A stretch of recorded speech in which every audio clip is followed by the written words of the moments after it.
Hello and welcome to the Crown Hill Podcast. This is Patrick Specky, and I'm back again with Mark Luby. How you doing, Patrick? I'm doing well, Mark. How are you? Good. Enough about me, though. Thanks for not jumping into the banter.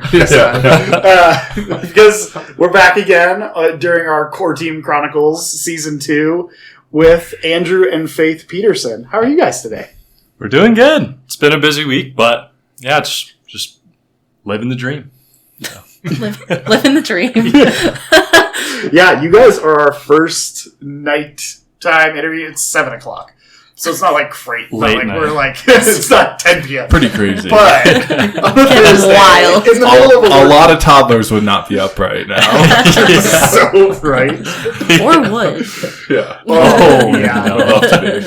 Just the problem. But no, we're really grateful. Thanks for being two full-time working people and still being on the podcast with us. Of course. And church planting with us and being our friends. There's just a lot that we're grateful for in the midst of all that you're doing. And so we would just love to hear your story tonight, be able to share that. We're excited to be able to share your story because we feel like it's one that so many people are going to just be able to relate to in so many ways. And so we just love if, either of you can start, but would love to hear a little bit where you grew up, how you met, and how you came to know Jesus. Do you want to start?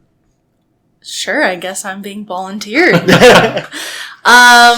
Grew up in Colorado mostly. I was always around church, and my family all had a faith growing up. I went to Christian school, but I like to say that I had good head knowledge about the Lord and not very much heart knowledge until college. And that's when I joined the Navigators. I realized that it was important to me personally and not just part of my family's identity. And that's where I met the Sebeckis, and the rest is history. So So fun. Yeah. Thanks, Faith.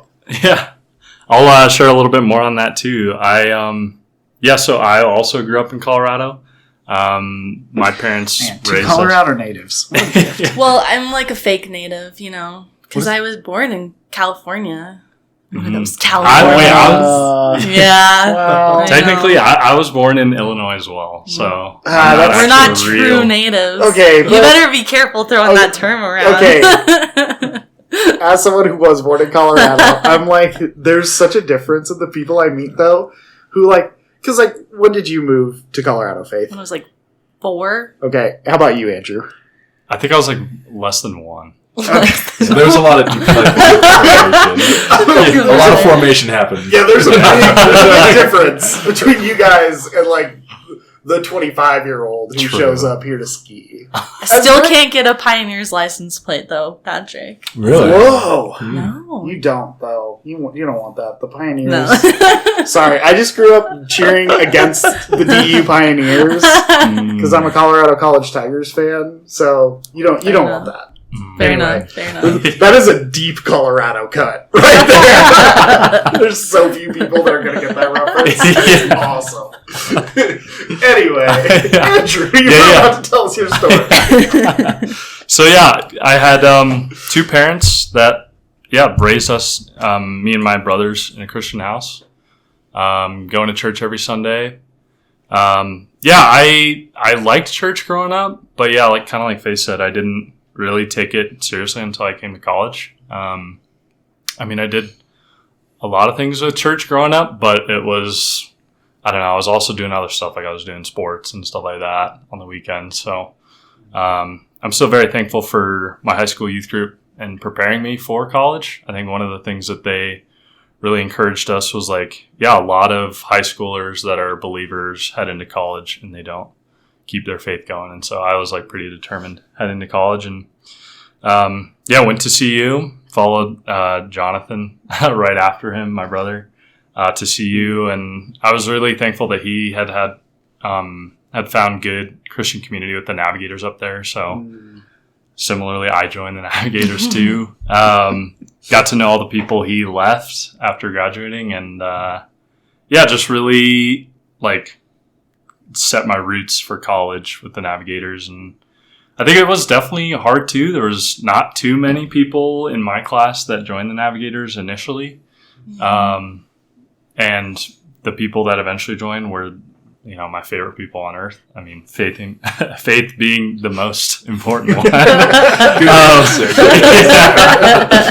But like also the man who like became your best friend. Yeah, all the dudes from crew. So I was super thankful that they stuck with it and joined the Navs. And so we really got to know each other, Faith and I, in after our junior year of college. We were both in Boulder around town for the summer and both working. And we were just at a Bible study, and I don't know what it was. I just started talking to her a little bit more, and it was really, really, I don't know. She was cute. She really, really loves the Lord, and got to know her even more as we were dating. And about a year and a half later, we got married, and now we're in like 9 months of marriage. So learning a lot, and it's been really, really sweet. So. There's so much about your guys' story that I just like want to pause and celebrate, because like you both went to CU. The Sco Buffs. Come on. You're also the first people on the podcast that we've had who graduated from CU. Lisa's guess. Tina. But But so that's really exciting, and even just something we're excited about is like being connected to the Navigators, to college ministries. Like that's something we're hyped about, and it's fun to hear your story, even though it's like similar to like my story in so many ways, and like even Mark and I's friendship, like being born in the Navs at CU. It's so fun. Oh yeah. And I just wanted to ask, because you guys were in college and in college ministry during COVID. Oh yeah. And you're like thriving in your walk with Christ. How did that go? It was interesting. I think, so I started out in crew, actually. So I had my hand in a couple different college ministries, and both were great, but during COVID, I was trying to get as much community as possible, which is why I joined both. And then I was also going to church at Calvary. So I was just doing everything I could to mostly just get connection. Yeah. And then that, I guess, spiraled into me hearing the word and being around other Christian people. But I think, honestly, like, the motivation in the beginning was human connection. And finding like-minded people, which was so hard in Boulder. And it was a blessing. Totally. Because I remember when we moved back in 2020 and Tina joins the NAV staff at CU, and they're like, there are these like girls who like joined the ministry from crew that like nobody was really meeting with because we didn't meet with them their freshman year. So do you want to meet with them? And that was like how Tina started discipling you and your best friend Eden. Yeah. Which is just wild. It is wild to think about it, and then think about then, being discipled by her, being friends with her helping with our marriage counseling, and now we're helping plant a church. So wow, it's crazy. It's really sweet. So fun. I think too, like, I'm really thankful for the Lord's providence in college, like, because I didn't have a car when I came to college, and I remember finding a solid church that I could go to each week was definitely a hard thing for me, and especially during COVID too, like, I could not just walk to church in Boulder. So I honestly was really thankful that a lot of my really good friends now were also in the aerospace program with me. So Jack and Walker, and I remember meeting them like first semester in our class of like 10 people. We read the Bible in that class randomly and stuff like that. And it's like, wow, these are friendships from the Lord that will last a lifetime. And so, like, the amount of times that has happened in a CU aerospace engineering class, I bet you could count on one hand. Seriously. When you read the Bible for class? Yeah, we read Mark and parts of Matthew, Genesis. Yeah, Wow. It was really cool. It was like our engineering ethics class. So When you colonize Mars, you're going to need someone to be biblically literate. it's true. If someone doesn't know the Bible on Mars, Yeah. what are we going to do? Mhm. We'll send Perry Marshall. Yeah. Anyway. Shout out to Barry Marshall, I guess. It's a long-running joke with him and I that he's the most qualified man to be the first pastor on Mars. Anyway, Obviously. it's a whole Whole other thing. Anyway, this is what happens when we do podcasts at night, Mark. Yeah. I just make obscure jokes. No, it's good. It's an inside joke you had with someone else. You've actually shared the joke with me. Yeah, you shared it with me. Trying to make my inside jokes as outside as possible. Yeah. It's the best. Uh, Anyway, Yeah. thanks for sharing about that. And yeah, so I mean, we heard a little bit about how we got to know you. Tina started meeting with you, Faith, in 2020, which was wild. Yeah. But Andrew, we didn't really get to know you until after you guys got engaged. And You're welcome. Yeah, that's true. Yes. no, I knew your older brother Uh-huh. before knowing you. Yeah. Yeah. So, Totally. not overlap. I remember, like, loosely being around the same people that you guys were around, too. Yeah. Like, Mark, I remember your dad speaking at Laborers for my freshman year, I think, Laborers Conference. And then Patrick, I think there was, like, a few one-off event, like NAVS events and stuff that I would, like, come by your house and stuff like that. But, yeah, I did not know you guys really at all. Until Faith was like, oh, you got to meet these people. They're awesome. So, you know? And you guys did premarital counseling with Patrick and Tina. Mhm. Yes. Yeah, you guys came and asked me to officiate and for us to do premarital counseling, and it was so great. Mhm. I convinced me that might be one of my favorite forms of disciple making, to be honest. It was just so fun to meet with you guys and talk through. I mean, you guys just really cared about learning, and you want your marriage to work for the rest of your life. Yeah. And so you wanted to talk through things, and it was just so fun. So Yeah. it was a sweet season to get to know both of you, even in the midst of that. And then you got married last June. Yeah. Yeah. So fun. Uh-huh. Even before that, though, you guys had already graduated, and both of you had moved to the Denver area, and you were looking for churches. So start there, and maybe even take us into how you guys started to consider joining us for church planting. Yeah.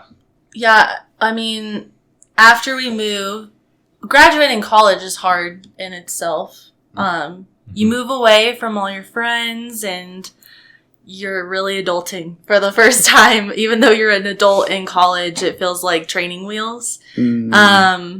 And yeah, it was really difficult because we knew that we were going to get engaged at that point. And we wanted to be a part of a community because that is good for our marriage and our relationship with the Lord.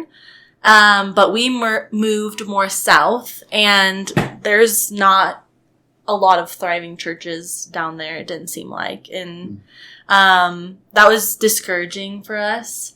Especially since we were trying so hard and trying out so many churches. And we ended up going to Redemption Church because of Jonathan, Andrew's brother. Shout out to Redemption. Shout out Redemption. Yeah.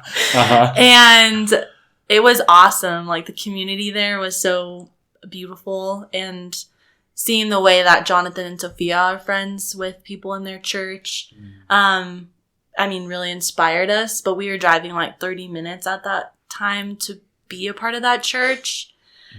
And that didn't seem feasible.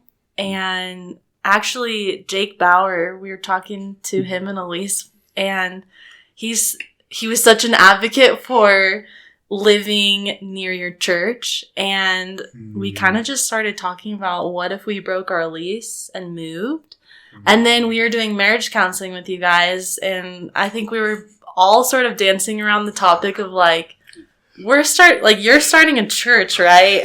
But no one was like outright saying it. It was wild because you guys were like asking us that question before it was like actually a thing we could say yes to, because we were still walking through the assessment with the denomination. Yes. Oh, okay. Like we were like, I hope, but also maybe not. Yeah. Like, who knows? As long as they're not like, nah.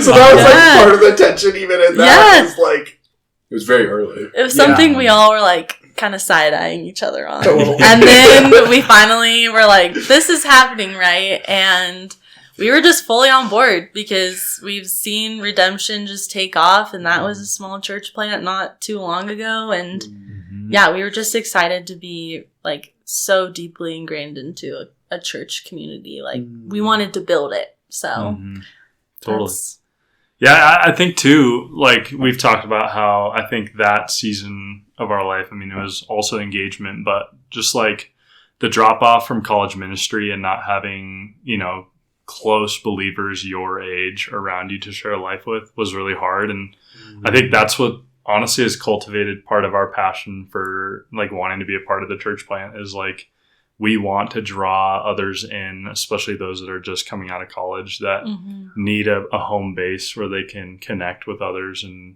be encouraged to move on to the next stage of life, because it's a lot of change from college alone. I think especially in suburbia, a lot of the churches a few of the churches that we were like, this could be an option. There was such a gap between, okay, there's high school ministry and then everyone's having kids. And there was us. And so it felt a little bit out of place. And so we're just excited to get the chance to meet more people in our stage of life and build something that will last for a while that people can find community in, I think. Yeah. that's so sweet. Thanks so much. Thanks so much for jumping in. And Happy to do it. being excited to jump in before we knew there was a thing to jump into. It was encouraging having you guys be on board, right? You know, so early. Because when you're just like figuring stuff out, and Patrick's like, "Yeah, they're like in." I'm like, "Oh, sweet!" It's like it's an encouragement to. Do we know where we're going yet? No. But It's an encouragement to do. I mean, we've talked about this so much. We're like doing ministry together and like taking steps together. Like that's been the greatest encouragement for me. Stepping into church planting has been the people we've done it with. And so I just like it's been fun. So thank you guys for doing that. Yeah, of course. Seriously, it's so cool. It's so fun. Even just like in the midst of premarital counseling, because I think there's a lot of opportunities that people that work with college ministries get to do premarital counseling. But so often it's like, hey, I'm going to do this, and then you're going to move far away, and I'm not really going to be a part of your life anymore. Yeah. And it was so fun when that shift happened for us to be like, oh, and now you're going to be in our church. And like, we're going to actually get to live out the gospel and applying it to our marriages together for the foreseeable future. I'm like 90% sure when we were talking about who we should ask to do premarital counseling, that was like high up on my list of the reason why. I was like, they have to be friends with us after they do this. Like, we can't not talk to each other. Their daughter was in our wedding, so. So true. Just playing the long game for friendship. Honestly, that's just good strategy, Faith. Thank you. Appreciate that. This makes sense why you're both good at board games. It's just that long-term We just play the long game. It's just a winning combo. I love it. But even that like gets us into we've talked about how, man, if the parable of the sowers is the paradigm we're walking into this season with, what I mean by that is just we want to be sowing the word, spreading the word, inviting people, as many people as we can, but in the places that actually make sense for us. What's the place you guys are working in? What's your field assignment as we're moving into this phase of, hey, we're here, we're in a church plant, we have a core team, and now we're working on gathering people before we start Sunday services? Yeah, so kind of similarly to what I shared about, like, I think we really do have a heart right now for the people around our age, and especially those that are de-churched. Like you said, after COVID, it was really hard to find community with other believers and fellowship And so, yeah, I think we both are just praying for people that might be just out of college, or maybe they didn't even go to school, but just people around our age that are looking for church, or even just looking for someone to invite them to church again. And so whether it's coworkers or family, extended family, there's a running list of people we're praying for and hoping come alongside us. And I think part of that too is just inviting them in to share life with them. And like you said, we love board games, so that's one thing we're running with right now. Inviting people over to play board games, and we're excited to keep doing that. So yeah. Any other places you're like, man, this is fun, or like what's exciting in this next season for you guys in church planting? I think I am not someone who I like deep friendships that last a long time. I'm not really great at making new friendships. At least that's what I've always thought. Why you myself. Strategically exactly, hooked us in exactly. for the long term. But I think what has been sweet about the church plant is all of the women that I've become such close friends with in a short amount of time, like Hannah and Natalie and Dorothy, like that's been encouraging. And I hope that as we're reaching out to people, like we can be that friend for someone else, and just like easy friendships, even if it's not even the end goal of getting them into the church, but like having a Christian friends that love them and pray for them, like that really helps in the long term too. So I think I'm excited to meet more people, and that is something I never thought I would ever say in my life. So that's big. That's awesome. Yeah. That's great. Totally. I think too, my coworkers have been on my heart a lot recently too. My last the last job I was working, like 3 or 4 of the people on my team are all believers, and that was like I think encouraging for premarital and right before you got married. But like now, first job out of college. Yeah. I was like, oh, my mentor is like a really strong believer, and she's still mentoring me to this day. Like, I meet with her like every other week, and she's been a really big encouragement. Like, I'm so thankful for her. But then I moved to this other program that I've been working on, and it was definitely took a lot more time to get to know my coworkers and, actually build relationships and stuff like that. But it's been really sweet to see the ice break and starting to actually get to know them. And like now I'm having like conversations on the daily with my coworkers about, things that are encouraging to them and, wanting to invite them over to play board games and stuff like that. So it's been really, really sweet to see those relationships start as like absolutely nothing. And I was like, I don't know, anxious about it, to like see the Lord be faithful and have those friendships like sprout up. It's been really sweet. So encouraged for that. Oh, we're so encouraged by both of you. Even just the ways you've pressed into getting to know coworkers and so many sweet ways, and like even been patient in that, because it's like, it's taken a minute, and just compared to college, it's where it's just like, hey, you want to do it? And people are just in. You're like, oh, you're in your 50s. We have nothing in common. Yeah. Cool. I'm going to have to spend the next 4 months figuring out how to be a friend to you. And it's going to be great. Totally. We're in it for the long haul. So true. Yeah. That was one of the things I appreciated. You guys shared at one point early on. You're like, we want to be the old couple in the church. We do. Who loves and cares for younger couples. I'm like, man, as 20... You guys were 22 at the time, maybe? Because 22-year-olds sharing that vision, I'm like, that is awesome.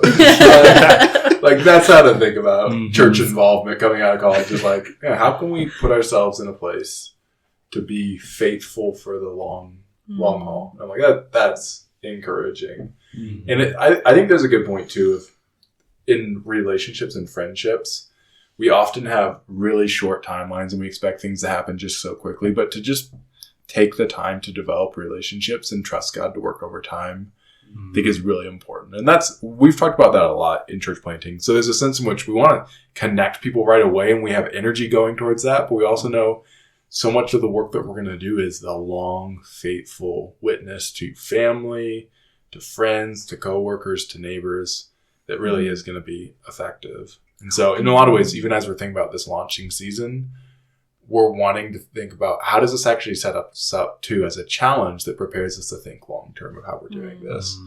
Yeah, because even the way we talked about in it, setting a culture in our church. Yeah, go for it. It's like the way we wanted to gather people was the way we wanted us to continue to do evangelism. And so you guys are doing a monthly board game with the Lowburgers who are going to have on to talk about what they're doing in their neighborhood. But it's like once a month. It's like you meet people in church planting and they're like, no, we're doing 3 events a week.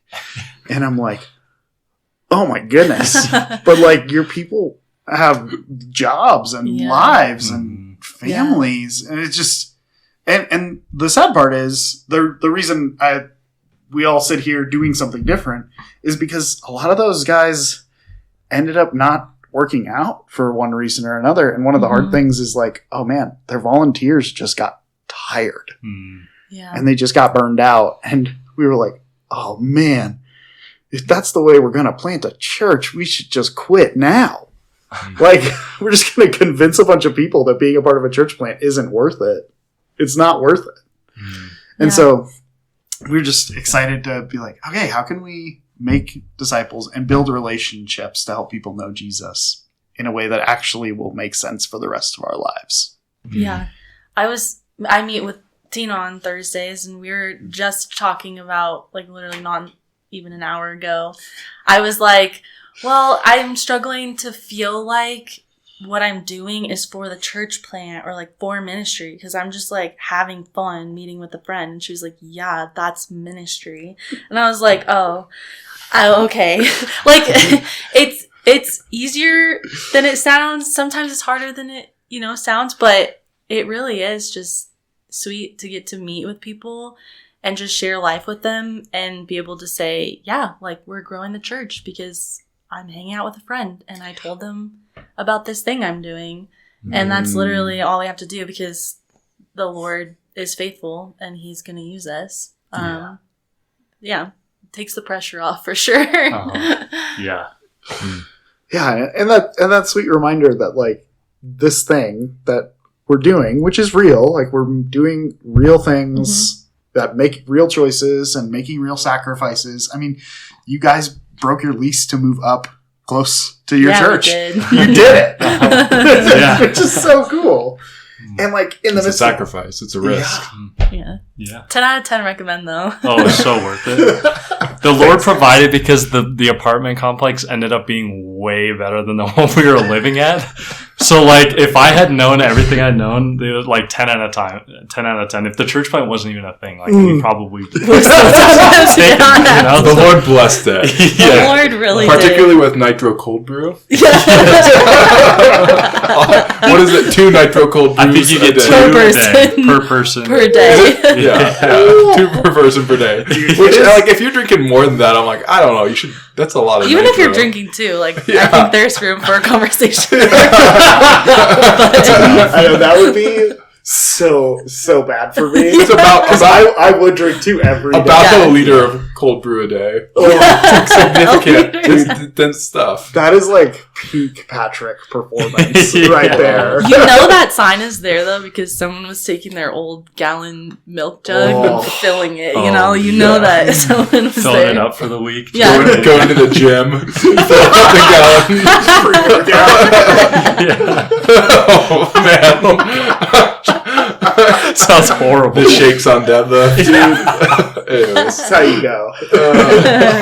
I know that's the right thing to do at the gym because I go to the gym so often. You should believe me. Oh man. Thank you so much for coming. Thanks for giving up a weekday night to come and talk to us. We're so grateful. Is there anything else you guys were man, I just wanted to share this. Felt like this has been a really sweet thing in this season. Or even something you'd encourage someone if they listen to this with. Yeah, I think even like you said, Mark, we want to be that old couple in the church. And I think what we're really trying to remember too is how long ministry takes. And especially in this season where we're gathering people and like the four soils. We're just trying to, spread seed and see what grows from it. I think remembering that, just friendships and relationships take a ton of time to develop. And so I think we're really trying to focus our energy on, ministering to the people around us, but not like going so hard that we burn out, like it really does just take hanging out with one friend and saying, hey, I'm a part of this church plant. Like, would you be interested in coming? Like, it's way simpler and way less stressful than it needs to be to just invite people along. Mm-hmm. But yeah, I even just think of the Denver workplace training program I did in college and like remembering how long it takes to actually develop relationships in the workplace and share the love of Christ with your coworkers. It just takes a long time. And so I think really we're trying to remember that as we head into this season too. So, all right. Oh, I was just going to say, I think like the Lord has honored the risks that we've taken for him. And I think a lot of times, a lot of people get stuck on what is the Lord calling me to, because they're waiting for something to happen that's super obvious, and that might happen, but I think the Lord is calling us to be disciples at the end of the day. And if you're taking a step out in faith for him, like that is only going to lead to good things. And especially if you're doing it with good community and good friends. So I would just encourage people to take the risk. Yeah. Come join Crown Hill. Yeah. That was the question I was saying. Plug. Yeah, if there's a college student listening, senior year, you just kind of gave the plug, but like what advice would you have for them? And obviously if they were to join here, or if they were to just be looking for a church, what wisdom would you give? Find a church first and a job second. Yeah. I know that sounds scary, but I don't know. We did it wrong the first time, and then we ended up breaking our lease and moving to do it right. Yeah. So I'd just say, just start on the right foot. Totally. Yeah. Like we talked about it even among our friends, like, hey, what would it look like to find a church first and do that? And I think we were like, yeah, that sounds great, but we got to do what we got to do. And I think, a lot of people who are graduating are ready to hustle and work their tails off, like for what purpose? You need to find the people that are going to spur you on and encourage you in the ups and the downs of life. And so, it's a crazy switch that happens like right at the beginning of May. You have one last summer.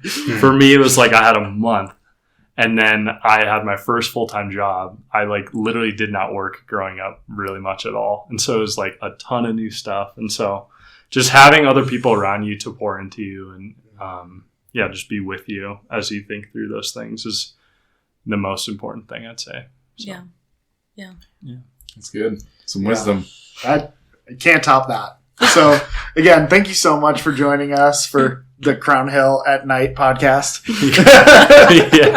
Probably not the name we'll ever give it. For so many reasons. Logo coming soon also. Ooh. Potentially. Depends on what our boss says tomorrow. Yeah. We might have a real logo that's not just my handwriting on a piece of paper. But it was so good. Nostalgic. It was nostalgic. We actually needed an image to create a podcast. You couldn't create a podcast without an image. Oh, interesting. So that's what we did. That's what happened. Wow. We were like, what's the clearest way to communicate? This is not our logo. Yeah. It's like there's a line there, because if you try to do something creative, then it's like you've done something creative and it's open to critique. Yeah. And it's like this way, no critique. So we went to like, the classic dude, I don't care, I don't care. You can't critique me. Which is my specialty. That attitude is right where I shine.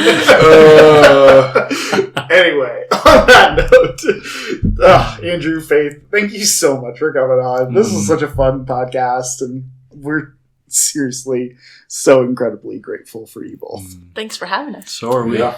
Yeah. Anytime. Seriously, whenever you want to come on and share a take, I'm down. the mics are here. We leave Can them I get up. a segment? Just hot takes Yeah. of Wade. We leave them up. We have William Pete around them. Okay. Thanks so much, Mark. Thanks for hosting us on this evening in your home again. You're welcome. Always appreciate it. Yeah. And thanks always for listening. We really appreciate it. And we'll see you next time. No, we won't. This is a podcast.